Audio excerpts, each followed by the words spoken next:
आज सुबोध की दूसरी बहन की शादी थी। सुबोध की दो बहनें थीं, एक का नाम निर्मला था, दूसरी बहन का नाम मधु था। सुबोध को प्यार से उसकी माँ और बहन सरजू बुलाया करती थी।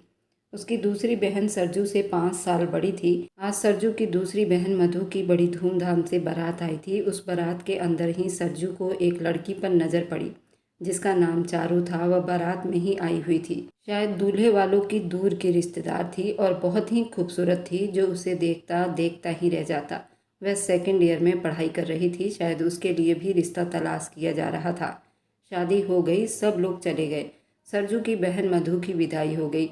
2 दिन के बाद सरजू की बहन अपने मायके घूमने आई थी। सरजू का बहनोई पोस्ट ऑफिस में सरकारी जॉब करता था। सरजू भी मल्टीनेशनल कंपनी में मैनेजर पद पर था और उसकी हाल ही में नौकरी लगी थी। सैलरी भी अच्छी खासी थी। इधर सरजू की माँ अकेली थी। वह भी सरजू के लिए रिश्ता तलाश कर रही थी। सरजू की माँ ने अपने दामाद से कहा कि अब मैं अपने बेटे के लिए रिश्ता तलाश करना चाहती हूँ, क्योंकि मैं अकेली हो गई हूँ। मुझसे अब घर नहीं संभाला जाता। कोई पढ़ी लिखी समझदार लड़की हो तो बताना, अपने सरजू की शादी करनी है। उसके दामाद ने कहा, ठीक है, मैं इस बात को अपने ध्यान में रखूँगा। अगर मेरी जानकारी में कोई लड़की शादी के लिए होगी तो मैं ज़रूर सरजू का रिश्ता लेकर आऊँगा और इसकी शादी भी करवाऊँगा। ये मेरी जिम्मेदारी है, आप चिंता ना करें और बहुत जल्दी ही मैं आपको बता दूँगा। सरजू की माँ भी चुप हो गई। वह भी जल्द से जल्द सरजू की शादी कर देना चाहती थी, क्योंकि वह अपनी जिम्मेदारी से मुक्त होना चाहती थी। मधु के ससुराल में उसकी बहुत तारीफ होती थी। वह बहुत अच्छी लड़की थी। वह अपने सास ससुर की बहुत सेवा करती थी। अपने पति का भी बहुत ध्यान रखती थी। मधु की हर जगह तारीफ हो रही थी। तभी उसके बहनोई ने चारू की बात की थी। चारू उनके दूर के रिश्तेदार की बेटी थी। उसके लिए रिश्ता तलाश किया जा रहा था। चारू की फैमिली को तो वो बहुत अच्छे से जानती थी। चारू से भी कई बार मिल चुके थे, तो ऐसी कोई बात नहीं थी। मधु के कान में ये बात पड़ी तो मधु को चारू बहुत पसंद आई थी। अब मधु को ये बात अपनी माँ से बतानी थी। मधु के पिता नहीं थे, इसलिए ये जिम्मेदारी उसने अपने सर पर ले ली थी। उसने चारू की बात अपनी माँ से बताई थी और सरजू से भी। सरजू को भी कोई एतराज़ नहीं था, क्योंकि सरजू ने चारू को मधु के शादी में देखा था और उसे वो बहुत पसंद आई थी और तभी से उसके दिल में वो लड़की जम गई थी। इधर चारू के माँ बाप उसके लिए लड़का तलाश कर रहे थे और जब उन्हें पता चला ये मधु का भाई है तो उन्हें भी इस रिश्ते से कोई एतराज़ नहीं हुआ। सरजू भी बहुत अच्छा लड़का था, हैंडसम भी था और अच्छा पैसा कमा रहा था और सरजू का घर मकान भी अच्छा था। दोनों तरफ से बात चल पड़ी थी। जब चारू के कान तक ये बात गई, चारू अपने माँ बाप से कई बार बता चुकी थी उसे शादी नहीं करनी। वह 2 भाइयों के बीच में इकलौती बहन थी। माँ बाप ज़्यादा ही उसे लाड प्यार करते थे, लेकिन उसके माँ बाप का कहना था कि बेटी कितनी भी लाडली हो, लेकिन उसे पराए घर तो जाना ही पड़ता है। एक दिन उसकी शादी करनी ही होती है। वे अपनी बेटी को शादी के लिए बहुत समझा रहे थे, पर चारू ने हमेशा यही कहा, मुझे शादी नहीं करनी, मुझे आपके साथ ही रहना है। उसके माँ बाप ने उसकी एक ना सुनी। सरजू का रिश्ता उन्होंने स्वीकार कर लिया था। सरजू और चारू को भी मिलवाया गया था। सरजू चारू से मिलकर बहुत खुश हुआ था, क्योंकि चारू से बहुत पसंद आई थी। उन दोनों को अकेले भी मिलवाया गया था। चारू सरजू से मिलने के बाद भी वह अपने माँ बाप से यही कह रही थी कि मुझे शादी नहीं करनी। उसके माँ बाप ने समझा, शायद वह हमारे लाड प्यार में आकर हमसे दूर नहीं जाना चाहती। चारू से उसकी माँ ने पूछा था, क्या तुम्हें सरजू पसंद नहीं और क्या कमी है सरजू में जो तुम शादी से मना कर रही हो? चारू ने एक शब्द भी ना कहा, बस कहा कि सरजू तो ठीक है, उसमें कोई कमी नहीं है, पर मैं शादी नहीं करना चाहती। उसके घर में चारू की एक भी बात नहीं सुनी गई थी। सगाई की डेट रख दी गई थी। सरजू तो फूले नहीं समा रहा था। उसे पहली नज़र में ही चारू से मोहब्बत हो गई थी। सगाई होने के बाद चारू का नंबर सरजू ने कैसे भी करके अपने मोबाइल में सेव कर लिया था। अब वो चारू से हमेशा बात करने की कोशिश करता था, लेकिन चारू ने 1-2 बार उसका फ़ोन अटेंड किया था। चारू की बातों से सरजू को जरा भी महसूस नहीं हुआ था कि चारू उससे मोहब्बत नहीं करती और ये शादी नहीं करना चाहती। 6 महीने के बाद चारू और सरजू की शादी थी। सरजू इसी वजह से अब चारू से ज़्यादा बात नहीं करना चाहता था। उसने बस ये तय कर लिया था कि मेरी शादी हो जाएगी तो चारू मेरी होगी और मैं जब चाहे उससे अपनी मोहब्बत का दास्तान सुना सकता हूँ। चारू और सरजू की शादी हो गई। चारू की ज़िंदगी में सरजू आ चुका था। चारू के माता पिता भी ये बात भूल चुके थे कि चारू ने इस शादी के लिए कितनी बार उन्हें मना कर चुकी थी, लेकिन उन लोगों ने एक बार भी इस बात को सीरियसली नहीं लिया था। उन्हें तो बस सरजू से चारू की शादी करनी थी। उन्हें सरजू बहुत पसंद आया था। सरजू भी चारू को बहुत चाहता था। जब घूंघट लिए चारू उसके कमरे में बैठी थी, सरजू आज बहुत खुश था। ऐसा लग रहा था जैसे उसे दुनिया जहाँ की कीमती जौहर मिल गया हो। वह अपने अरमानों को समेटे रात होने का इंतजार कर रहा था। आज उसकी सुहाग रात थी। जब चारू उसके सेज पर बैठी उसे नजर आई, वह घबरा रहा था। चारू के लिए सोने का सेट लेकर उसके सामने गया था। उसका घूंघट उठाया। चारू अपनी नजरें नीचे किए हुए थी। चारू के मन में कोई उमंग नहीं जागी थी, ना ही वो घबराई थी। वह चुपचाप अपनी सेज पर बैठी थी, जैसे वह कोई मुर्दा हो। उसके अंदर कोई भी जज्बात दिखाई नहीं दे रहे थे। ना ही उसे अपने पति को देखकर कोई खुशी महसूस हुई थी, ना ही कोई घबराहट। सरजू ने सोने का हार डब्बे से निकालकर उसके गर्दन में पहनाया तो चारू ने उसके पैर छूनी चाही, पर सरजू ने पैर छूने के बजाय उसको अपने सीने में लगा लिया और उसे फूलों भरी सेज पर लेकर बिस्तर पर गिर गया। चारू ने ऐसा कोई रिएक्ट नहीं किया था। वह चुपचाप बिस्तर पर पड़ी रही। सरजू तो चारू को पाकर ये भूल चुका था आखिर चारू ऐसा रिएक्ट क्यों कर रही है।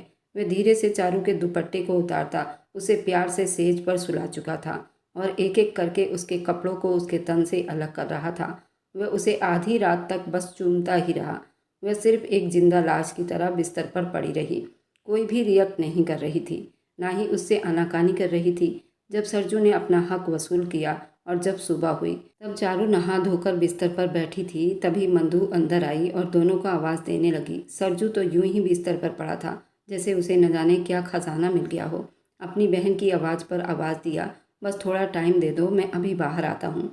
तभी उसे अपने बगल में बैठी चारू दिखाई दी, जो नहा धोकर बहुत ही खूबसूरत दिखाई दे रही थी। वह उठकर नीचे आई, सबके साथ बैठकर नाश्ता किया। 2 दिन के बाद रिसेप्शन था। चारू को अपने मायके चले जाना था। यही सोचकर सरजू का दिल बहुत धड़क रहा था। वो एक पल भी चारू से दूर नहीं जाना चाहता था। नाश्ता हो गया तो चारू को अपने रूम में भेज दिया गया था। जल्दी से सबकी नज़रों से बचता हुआ सरजू भी चारू के पास आ गया था। वह उसे एक पल भी दूर नहीं रहना चाहता था। चारू को फिर से अपनी बाहों में भरना चाहता था। उसने वही किया। उसने चारू को सांस लेने तक न दिया। वह उसमें इतना समाया था, कोई हद नहीं थी। इसी तरह उसकी चारू के बाहों में 2 दिन कट गए और तीसरे दिन रिसेप्शन था। आज चारू को अपने मायके जाना था। आज वह बहुत खुश लग रही थी। सरजू की आंखों में बार बार पानी आ रहा था। चारू से एक पल भी वह दूर नहीं जाना चाहता था। उसने मधु से और अपनी माँ से कहा था, क्या मैं चारू के साथ उसके मायके जा सकता हूँ? लेकिन चारू ने कहा, मुझे अपने माँ के घर रुकना है। मैं इतनी जल्दी वापस नहीं आऊँगी।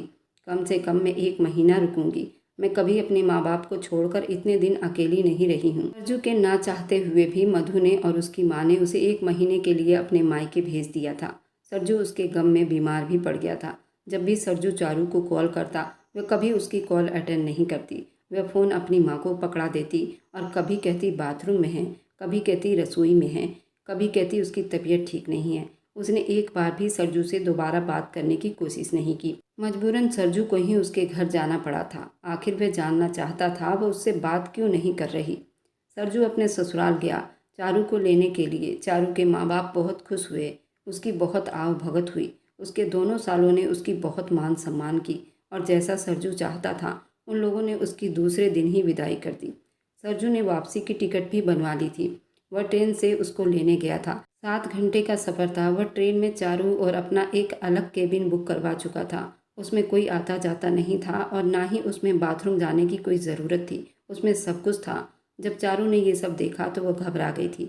वह तो कुछ और ही प्लान बनाकर बैठी थी। जब उसे पता चला कि इस डिब्बे से बाहर कहीं नहीं जा सकती, तब उसने एक ऐसी चीज़ की मांग की कि उसे ट्रेन से उतरकर उसकी इच्छा पूरी करनी थी। उसने कहा कि सरजू, निहालगढ़ के समोसे बहुत अच्छे होते हैं और गरम गरम तो बहुत ही अच्छे होते हैं। मैं चाहती हूँ आप मेरे लिए उतरकर यहाँ से समोसे लाएं। तुरंत उसकी बात मान गया, समोसे लेने चला गया। लेकिन उसे नहीं पता था कि चारू उसके साथ धोखा कर रही है। वह तुरंत उस डिब्बे से निकलकर कहाँ गायब हो गई, किसी को पता नहीं चला। ट्रेन चारू के घर से अभी 5 स्टेशन पार कर पाई थी। सरजू ने उसके माँ बाप को और भाई बहन को सबको खबर दी कि चारू मुझे कहीं नहीं मिल रही, न जाने वे कहाँ चली गई है। सभी घर वालों ने एकदम ढूंढ मचा दी। ढूंढते ढूंढते 2 दिन बीत गए थे। किसी को खबर नहीं हो रही थी कि चारू कहाँ गई और ना ही उसका फ़ोन चालू था। चारू ने अपने फ़ोन को भी स्विच ऑफ कर लिया था। 2 दिन के बाद थाने में रिपोर्ट लिखाई गई थी। हर स्टेशन और रेल के हर डब्बे को देखा गया था। कहीं पर भी चारू उन्हें नज़र नहीं आई। सरजू तो चारू के लिए पागल हो गया था। इतने तो उसके माँ बाप भी दुखी नहीं थे जितना सरजू उसके लिए दुखी था। उसे लास्ट टाइम गाजियाबाद स्टेशन पर देखा गया था और उसके साथ एक लड़का भी था जिसको पहले कभी नहीं देखा गया था। इसी तरह ढूंढते ढूंढते 1 महीना बीत चुका था जब चारू की असलियत पता चली थी। वह कॉलेज टाइम से ही किसी लड़के से मोहब्बत करती थी। एक बार चारू का भाई वीरेंद्र ने उसे उस लड़के के साथ देखा था। उसने उस लड़के का पीछा किया था, उसका बैकग्राउंड जानने की कोशिश की थी। जब उसे उस लड़के के बारे में असलियत पता चली तो वीरेंद्र का पारा हाई हुआ था। उसने चारू को धमकी दी थी, ये लड़का तुम्हारे लायक नहीं है और दोबारा मैं उस लड़के के साथ तुम्हें न देखूं। अगर तुम्हें उस लड़के के साथ दोबारा देखा तो उस दिन तुम्हारा आखिरी दिन होगा। क्योंकि वह लड़का शायद नशा करता भी था और बेचता भी था और इसके बारे में वीरेंद्र को पता चल गया था। चारू पर उसने बहुत कड़ी नज़र रखी हुई थी। उसके बावजूद भी चारू हमेशा उसके कांटेक्ट में रही थी। उसने दूसरा सिम लेकर उस लड़के से बातचीत करती रहती थी और उसी ने प्लान बनाया था कि मैं अपने पति के साथ ससुराल जा रही हूँ और तुम मुझे बीच में मिल जाना, हम दोनों वहाँ से भाग जाएंगे। और जैसा कि उसने प्लान बनाया था सेम वैसा ही उसने किया भी था। बहाने से सरजू को समोसे लाने के लिए भेजा था और खुद उसके साथ दूसरे डब्बे में सफ़र करके गाजियाबाद चली गई थी। वह लड़का गाजियाबाद किसी फ्लैट में रहता था और यही सब धंधा करता था। जब ये हकीकत सरजू को पता चली वह जैसे सदमे में आ गया था। उसे चारू से बहुत नफरत हो रही थी क्योंकि वह शादी के पहले दिन से धोखा दे रही थी। सारी गलती उसके माँ बाप की थी। जब उन्हें पता था उनकी लड़की किसी और से प्रेम करती है तो उसकी शादी नहीं करनी चाहिए थी और उसे समझाना चाहिए था। उसके माँ बाप का कहना था कि सरजू जैसे लड़के से शादी करती तो शायद उस लड़के को वो भूल जाती, क्योंकि सरजू के पर्सनैलिटी में और उस लड़के की पर्सनैलिटी में ज़मीन आसमान का अंतर था। उसका हल्का सांवला कलर था और बहुत ही दुबला पतला था। हाइट भी खास नहीं थी और उसके बराबर में सरजू बहुत हैंडसम और 6 फुट हाइट रखता था और नौकरी भी अच्छी खासी थी। उसमें ज़रा बराबर भी कोई कमी नहीं थी और वे चारू से न जाने कितनी मोहब्बत करता था। 6 महीने के बाद चारू और वह लड़का दोनों पकड़े गए थे और उन दोनों ने भागकर शादी कर ली थी। इधर सरजू उसके गम में पागल हो गया था। वह चारू की शक्ल भी नहीं देखना चाहता था और ना ही सरजू दूसरी शादी करना चाहता था। उसने कहा, मैंने सिर्फ चारू से मोहब्बत की है, शायद दूसरी लड़की से वह ऐसी मोहब्बत ना कर पाए। अब उसे लड़की जात से ही नफरत होने लगा था। मधु ने और उसकी माँ ने उसे बहुत समझाने की कोशिश की।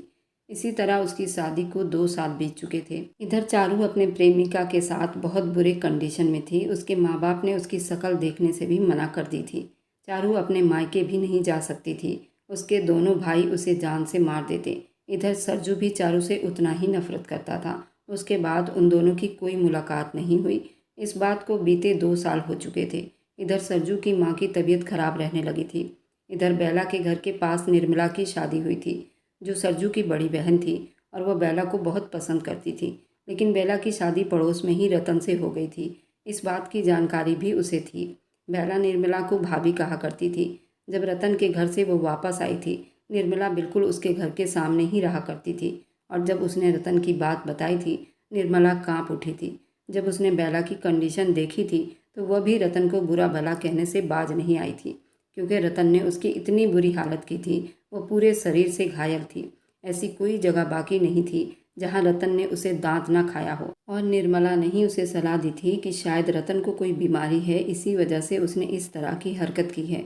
निर्मला ने कहा कि कोई भी नॉर्मल आदमी ऐसा कभी नहीं करता, उसको दूसरे के दर्द का एहसास ज़रूर होता है। और इसी तरह इसको भी अब 2 साल बीत चुके थे। वह रतन के साथ वापस नहीं जाना चाहती थी और उसने रतन से डिवोर्स ले लिया था। निर्मला का भाई भी धोखे में अपने आप को भुला चुका था। निर्मला ने ही बेला की शादी अपने भाई सरजू से करवाई थी। निर्मला ने ही उसकी सारी कंडीशन अपने भाई को बताया था और ये भी बताया था कि बेला ने उससे डिवोर्स क्यों लिया था। सरजू शादी के लिए बिल्कुल भी तैयार नहीं था। ये शादी निर्मला और मधु ने और उसकी माँ ने ज़बरदस्ती करवाई थी। अब सरजू हर लड़की को धोखेबाज समझने लगा था, लेकिन निर्मला और मधु ने उसे बहुत समझाया भी था। वही औरत तुम्हारी माँ भी है और 2 बहनें भी हैं तुम्हारी। तुम्हें हर औरत को एक कैटेगरी में नहीं रखना चाहिए। क्या तुम्हें याद है तुम्हारे पिता की कब मृत्यु हुई थी, लेकिन अपनी माँ ने माँ बाप दोनों बनकर हम तीनों को पाला है। क्या तुम अपनी माँ को भी उसी कैटेगरी में लोगे? ऐसा नहीं होता, हर औरत एक जैसी नहीं होती। तभी निर्मला ने रतन की कहानी उसे सुनाई और कहा कि वह लड़की भी यही सोचती है, हर मर्द एक जैसा होता है। क्या उसकी बात ठीक होगी? नहीं ना, क्योंकि रतन से उसने अपनी पसंद की शादी की थी। उसके बाद वह लड़का ऐसा निकला तो उसकी क्या गलती है? तुम्हें ये सारी बातें भूलनी होगी। एक बात को पकड़कर इंसान जम नहीं जाता, उसे आगे बढ़ना चाहिए। जो हुआ शायद तुम्हारी किस्मत में लिखा था और उसे भूलना भी बहुत ज़रूरी है। तब सरजू एकदम चुप हो गया था। उसने कहा कि मैं इतनी जल्दी उसे अपने दिल से नहीं निकाल सकता, लेकिन हाँ, मैं तुम लोगों की बात ज़रूर मानूंगा। तुम लोगों को जो अच्छा लगे वह कर सकते हो। तभी सरजू बेला से शादी करने के लिए तैयार हुआ था, लेकिन उसने अभी पूरे दिल से स्वीकार नहीं किया था। ये बात घर में सभी जानते थे। तभी उस रात निर्मला ने बेला को सब कुछ बता दिया था। सरजू को अभी टाइम लगेगा, शायद तुम्हारे कमरे में ना आए, तुम्हें उसका इंतज़ार करना पड़ेगा। सरजू एक बहुत ही अच्छा लड़का है, उसने अपने पहले प्यार से धोखा खाया है। बेला को भी अब आगे की उम्मीद बिल्कुल भी कम ही नज़र आ रही थी। उसे अब हर लड़का धोखेबाज लग रहा था। शायद सारे लड़के ऐसे ही हो। इसी तरह वह रोज़ अपने कमरे से ये सोच कर सोती थी, शायद मेरा दूसरा पति भी रतन की तरह ही मुझे नोच खाएगा। लेकिन वह बिल्कुल गलत साबित हुई थी। इधर सरजू भी यही सोच रहा था, क्या पता ये भी लड़की चारू की तरह हो। वे दोनों एक दूसरे के लिए यही सोच कर बैठे थे। इसी तरह शादी को 15 दिन बीत चुके थे। उस रात जब अपने दोस्त के पार्टी में गया था तो उसे बहुत देर हो गई थी और सरजू की माँ भी आज सोफे पर ही सो रही थी। सरजू की माँ को पता था ये रोज़ सोफे पर ही सो जाता है, बेला के पास नहीं जाता। अगर ये एक दूसरे के पास नहीं जाएंगे तो एक दूसरे को कब समझेंगे। यही सोचकर उसकी माँ आज सोफे पर ही सोती रही और मजबूरन सरजू को बेला के कमरे में जाना पड़ा। जब वो बेला के कमरे में गया था तो बेला गहरी नींद में सो रही थी। चुपके से जाकर उसके साइड में सो गया। तभी बेला हड़बड़ाकर उठ बैठी और सरजू को अपने इतने करीब देखकर घबरा गई थी। तब सरजू ने तुरंत ही लाइट जलाई और उससे बात करने की कोशिश की। तब जाकर बेला का डर खत्म हुआ था और उस वक्त बेला को अपनी आंखों पर विश्वास नहीं हो रहा था। जिस आदमी के लिए वो इतना गलत सोच कर बैठी थी वह इतना अच्छा निकलेगा। वह डर रही थी तो सरजू ने उसका हाथ थामा और कहा कि डरो मत, मैं कुछ नहीं करूँगा। मैं सिर्फ तुम्हारे पास मजबूरी से सो रहा हूँ क्योंकि मम्मी सोफे पर सो रही है। अगर मैं बाहर गया तो माँ मुझे फिर से दोबारा कमरे में भेज देंगी। तुम्हें मुझसे डरने की कोई ज़रूरत नहीं। तभी सरजू की नज़र उसके गर्दन पर पड़ गई थी। हाँ, सरजू ने बड़े प्यार से उस पर हाथ सहलाया था, जिस पर बेला की आंखों से आंसू बहने लगे थे। उसके आंखों से आंसू भी वो इतने प्यार से छू रहा था जैसे बेला कोई फूल हो। उसके इस तरह करने पर बेला खुद मदहोश होती चली गई और उस रात वे दोनों दो जिस्म एक जान हो गए थे। वह हर रात उसे इतने ही प्यार से समेटता था। अब जब भी सरजू अंदर जाता तो पहले बेला ही शुरुआत करती थी, क्योंकि सरजू की मोहब्बत उसे बहुत पसंद आती थी। वो दीवानी हो जाती थी। इसी तरह बेला सरजू से मोहब्बत करने लगी थी और सरजू भी धीरे धीरे चारू को भूलने लगा था। इधर जब भी बेला अपने मायके जाती तो रतन उसे मिलना चाहता था। एक दिन वह अपने नंद निर्मला के घर गई थी और वहीं पर रतन भी आया हुआ था। उन दोनों का आमना सामना हुआ था। सरजू भी उसके साथ ही था। तभी रतन ने उससे माफ़ी मांगी थी और कहा था कि तुमने सच कहा था, मैं बीमार हूँ और मैं अपना इलाज भी करा रहा हूँ। हो सके तो तुम मुझे माफ़ कर देना। मैं इसलिए तुमसे मिलना चाहता था। मैं तुम्हें खोने के बाद बहुत अधूरा हो गया था और दोबारा तुम्हें पाना चाहता था। उसके लिए मुझे इलाज की ज़रूरत थी और मेरे इलाज में काफ़ी समय लगता। उसके बाद तुमने शादी कर ली थी। उसके बाद भी मेरे मन में लालच था, मैं तुम्हें हर हाल में पाना चाहता था। लेकिन मुझे जब पता चला कि तुम सरजू से मोहब्बत करने लगी हो और सरजू भी तुम्हें उतना ही चाहता है तो मैं तुम्हारी खुशी में खुश हूँ और तुम्हें अपने दिल से तो नहीं निकाल सकता। लेकिन मैं तुमसे माफ़ी मांगना चाहता हूँ। क्या तुम मुझे इसी जन्म में माफ़ कर दोगी? वैसे भी अगर तुमने मुझे माफ़ नहीं किया तो भगवान भी मुझे कभी माफ़ नहीं करेंगे। और क्या पता मैं बीमार हूँ और तुम मुझे माफ़ कर दो तो मैं ठीक भी हो जाऊँ। मैंने रतन को माफ़ कर दिया था क्योंकि मेरे पति ने मुझे इशारा किया था कि कोई बात नहीं, उसे माफ़ कर दो। जब वो तुमसे माफ़ी मांग रहा है तो माफ़ करने में कोई हर्ज नहीं है। उस दिन मैं रतन से मिलकर घबरा गई थी। मुझे ऐसा लग रहा था कहीं वो मुझसे नाराज़ ना हो जाए। सरजू सच में बहुत अच्छे इंसान हैं। जब हम घर लौटे तो मेरी बड़ी नंद मधु आई हुई थी। उसके देवर की शादी थी और हम सबको इनवाइट किया गया था। निर्मला को भी इनवाइट किया गया था। हम सारे मिलकर मधु के घर शादी में गए हुए थे। रास्ते में ही सरजू चारू से टकरा गया था। शायद वह रेडी पर कुछ सब्जियां रखकर बेच रही थी और उसके साथ छोटे छोटे दो बच्चे बैठे हुए थे। जब साथ लगे रेडी से सरजू कुछ फल ले रहा था तभी चारू उसके सीने से जा लगी। उसकी हालत देखकर सरजू बिल्कुल घबरा गया था। वह बहुत बुरे हालत में थी। चारू के प्रेमिका की मौत हो गई थी। वह बहुत नशा करता था, उसको बहुत मारता पीटता भी था। उसके दो बच्चे हो गए थे जो दोनों ही लड़कियां थी। अब वह दर दर की ठोकरें खा रही थी और इन सब हालत की वह खुद ही जिम्मेदार थी। तभी मधु ने उसकी हालत देखी और उसके माँ बाप को खबर दी। माँ बाप औलाद के दुख में तड़प उठते हैं। उन लोगों ने चारू को माफ़ कर दिया था और उसके बच्चे और चारू को अपना लिया था। चारू पढ़ी लिखी थी, वह स्कूल में बच्चे को पढ़ाने लगी थी। सरजू से तो वो माफ़ी पहले मांग चुकी थी। सरजू ने भी चारू को माफ़ कर दिया था, उसे उसके कर्मों की सज़ा मिल चुकी थी। इधर रतन का भी इलाज चल रहा था। सरजू और बेला अपनी ज़िंदगी में बहुत ज़्यादा बिजी हो गए थे। वे अपने बच्चों को पाल रहे थे। सरजू अपनी पत्नी बेला से बहुत मोहब्बत करने लगा था। ये थी इन सब की प्रेम कहानी। आपको इसका दूसरा भाग कैसा लगा कमेंट में ज़रूर बताना। सरजू और चारू की प्रेम कहानी कैसी लगी? इस कहानी का पहला भाग इस वीडियो के कैप्शन में मिल जाएगा, आप वहां से देख सकते हैं। और मेरी वीडियो आप कहीं से भी देखते हैं, कमेंट में अपने शहर और राज्य का नाम ज़रूर बताइए। मुझे आप लोगों के कमेंट पढ़ने में बहुत आनंद आता है और उन सभी का मैं बहुत बहुत धन्यवाद करना चाहती हूँ जो लोग मेरी वीडियो को देखते हैं, लाइक करते हैं और शेयर करते हैं। अगर आपको आज की कहानी पसंद आई है तो वीडियो को ज़रूर लाइक कीजिएगा और अपने दोस्तों के साथ शेयर भी कीजिएगा। और हाँ, अगर आपने अभी तक हमारे चैनल को सब्सक्राइब नहीं किया है तो ज़रूर सब्सक्राइब कर लें। मिलते हैं हम अपनी कल की एक और नई दिलचस्प कहानी के साथ। मुझ पर सदा अपना प्यार और स्नेह बनाए रखें। सभी को मेरा प्यार भरा नमस्कार दोस्तों। खुश रहें, स्वस्थ रहें, मस्त रहें।